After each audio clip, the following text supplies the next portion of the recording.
What I'd like for you to do right now, I want you to think about your dream, because I'm in a room full of dreamers.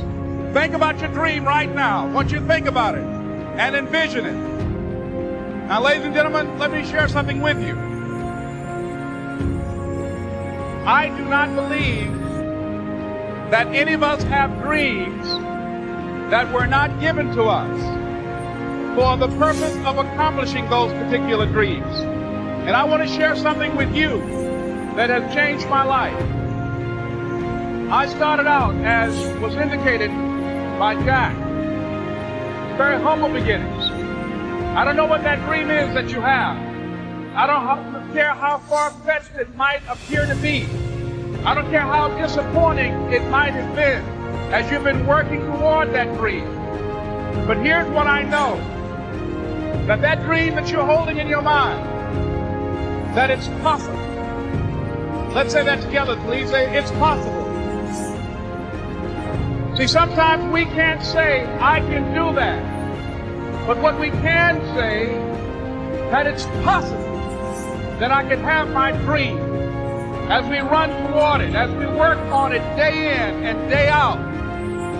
No one, ladies and gentlemen, could have convinced me when I started out just over 6 years ago, working on my dream. And I want you to think about whatever your dream is, because I was willing to take a chance. And most people won't do that. Most of the people that you talk to try and bring them into the business, these are not risk takers. Most people have done all that they're ever going to do. They raise a family, they earn a living, and then they die. But people who are running toward their dreams, life has a special kind of meaning. And here's what I will share with you, that in the process of working on your dreams, you are going to incur a lot of disappointment, a lot of failure, a lot of pain, a lot of setbacks, a lot of defeats. But in the process of doing that, you will discover some things about yourself that you don't know right now. What you will realize is that you have greatness within you. What you'll realize is that you're more powerful than you can ever begin to imagine. What you will realize is that you are greater than your circumstances, that you don't have to go through life being a victim. As Jack indicated, I was born in Miami, Florida, in an area called Liberty City, in an abandoned building on a hard linoleum floor with my twin brother. We were 6 weeks of age. We were adopted. When I was in 5th grade, I was identified as EMR, labeled educable, mentally retarded, put back from the 5th grade into the 4th grade, and stayed in that category until I got out of high school. I don't have any college training, but I met a high school teacher who one day changed my life. I was waiting on another student, and when he came in, he said to me, young man, go to the board and write what I'm about to tell you. And I said, I can't do that, sir. He said, why not? I said, I'm not one of your students. He said, it doesn't matter. Follow my directions now. I said, I can't do that, sir. He said, why not? I said, because I'm educable, mentally retarded. And he came from behind his desk and he looked at me. He said, don't ever say that again. Someone's opinion of you does not have to become your reality.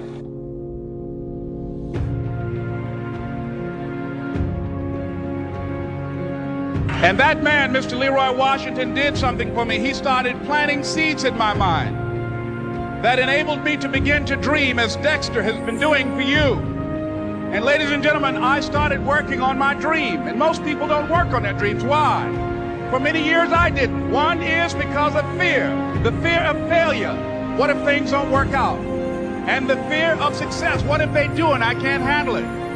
The other thing is that most people, ladies and gentlemen, they get comfortable.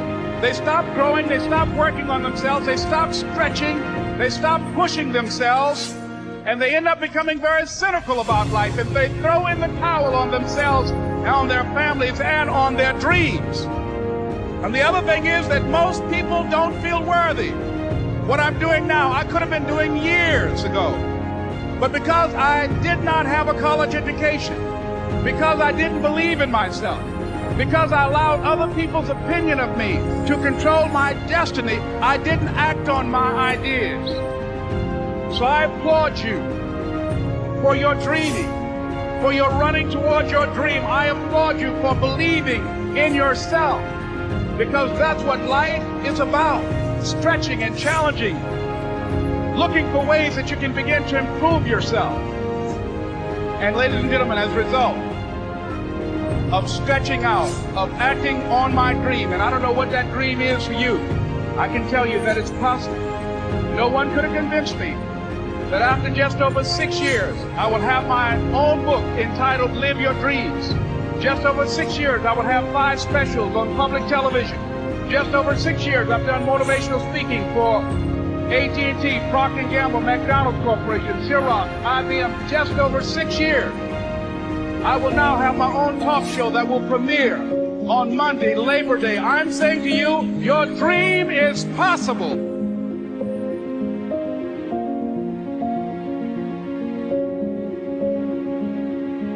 Your dream is possible. But not only is it important that you believe and begin to know that it's possible for you to live your dream as you run toward it, but I've done something that I want to share with you called Choosing Your Future. In fact, I've developed a set of tapes talking about how to begin to create your own reality by choosing your future. And not only is it important for you to know it's possible for you to choose your future, but it's necessary that you work on yourself, that you develop yourself. It's necessary that you get the energy drainers out of your life, people who don't want anything, people who are not striving, people who are not challenging themselves, people who aren't growing, people who have stopped dreaming. It's necessary that you align yourself with people and attract people into your business who are hungry, people who are unstoppable and unreasonable, people who are refusing to leave life just as it is and who want more. My mother used to say, birds of a feather flock together. If you run around with losers, you will end up a loser. It's necessary that you get the losers out of your life if you want to live your dream.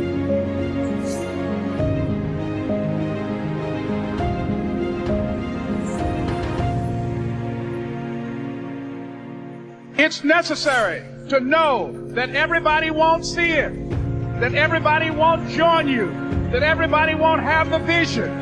It's necessary to know that a lot of people like to complain, but they don't want to do anything about their situation. That you are an uncommon breed. You know, you have to know within yourself that I can do this. Even if no one else sees it for me, I must see it for myself. That's necessary. It's also, ladies and gentlemen, necessary that you be creative when you're working on your ideas. That you understand the importance of changing up, of readjusting your strategies. Many times we can have a great idea, but if you're not advancing it in the right way and things don't happen, you become discouraged and think the idea doesn't work. No, that's not true. It's necessary that we become creative. I remember when I was in New York walking down the street and a guy approached me and said, "Hey, mister, can I shine your shoes?" And I said, "No, I'm in a hurry. I don't have time." I kept walking. Someone else said, "Hey, man, your shoes look clutty. May I shine your shoes?" I said, "No, I don't have time. I'm sorry, I'm busy." And I was walking fast, and many people solicited me for my business. And then finally, a young man stepped in front of me, and he said, "Excuse me." And he started counting, 97, 98, 99, 100. He said, "Sir?" I said, "Yes." He said, "Come here, please." I said, "What is it?" He said, "Today is my birthday. And every year, just to thank God for another year of life, the 100th person who passes my shoe shine stand, I offer them a free shoe shine. Would you give me the honors?" I said, "Why, sure." I got up on the shoe shine stand, George, and I sat there and he shined my shoes diligently. And when I got down, I looked at them, they were sparkling. And I was walking away and I said, "Thank you." And I stopped, I said, "Excuse me, but how much do you usually charge?" He said, "Only $2. I said, "I tell you what, today's your birthday. Here's $5, keep the change." He said, "Thank you." As I was walking away, looking in the opposite direction at other people coming, he started counting again. 97, 98, 99, 100.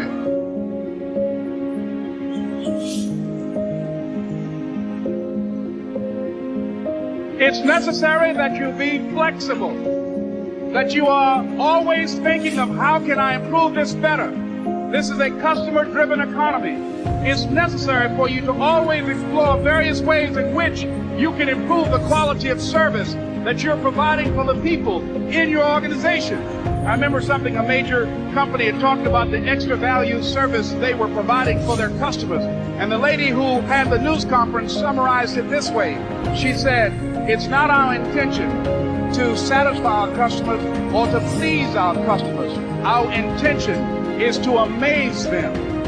It's necessary, if you're going to compete today, that you look for ways to amaze your customers by being one of those individuals that keep your commitments, that keep your word, that's relentless. It's necessary as you work with the people that you bring into your organization, that they see that you are a good example of a person to work with because you model integrity and determination and ambition and truth and honesty and the way in which you conduct business.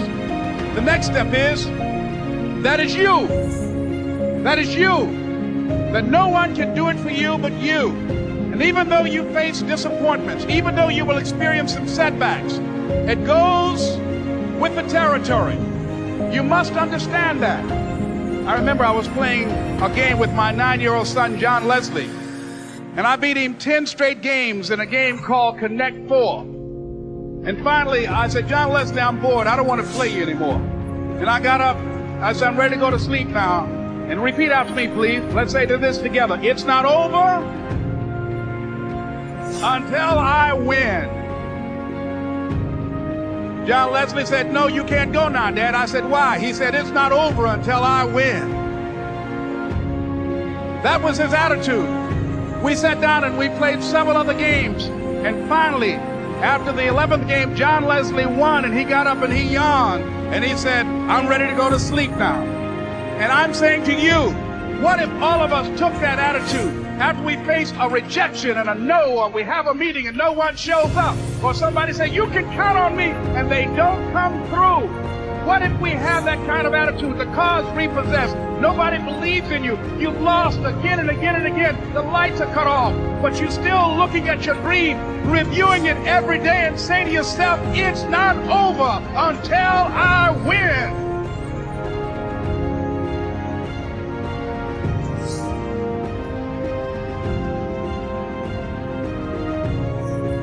Life will yield to you. Now here's the next step. Repeat after me, please. It's possible. I can live my dream. It's necessary. I work on myself. Surround myself with winners. Become creative. It's me. I've got to make it happen. It's not over until I win.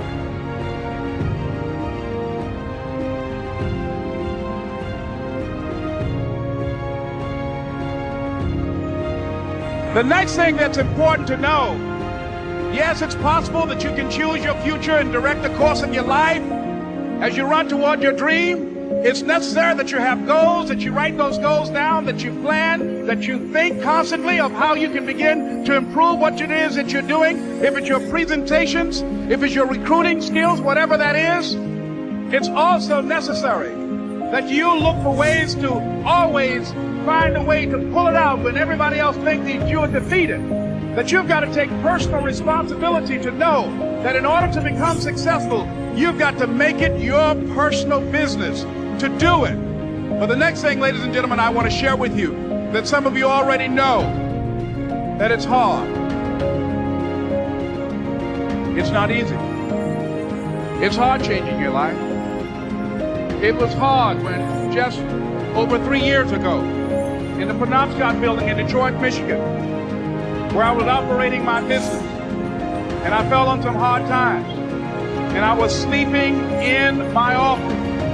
It was hard coming into the lobby, and the security said, excuse me, Mr. Brown, can we see you for a moment? And I said, yes, and I walked up to the counter, and he gave me an envelope.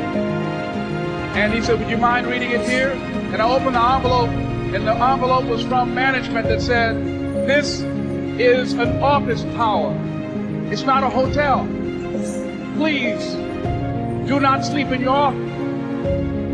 And I said, excuse me, sir. I said, I just work long hours creating my business. I'm an entrepreneur.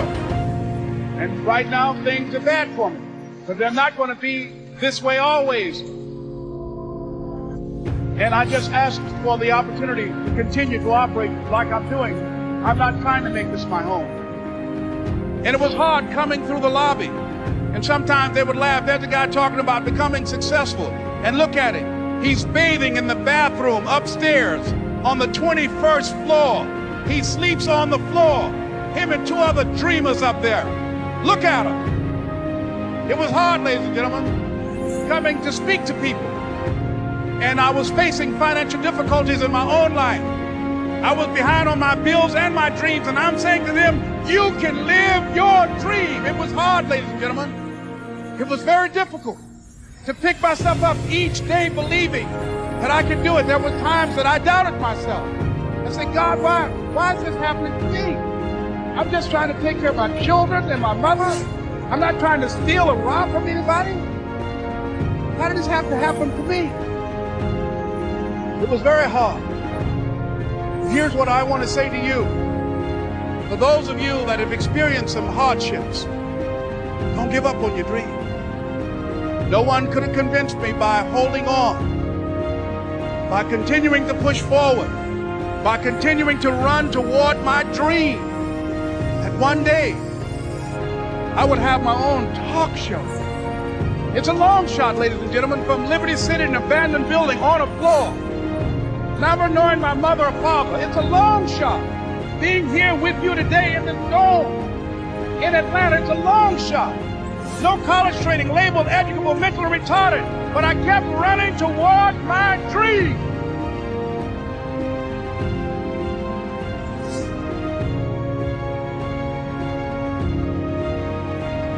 Don't stop running toward your dream. It's very important as you hold on to that dream. There are moments when you're going to doubt yourself. There are rough times that are going to come, but they have not come to stay. They have come to pass.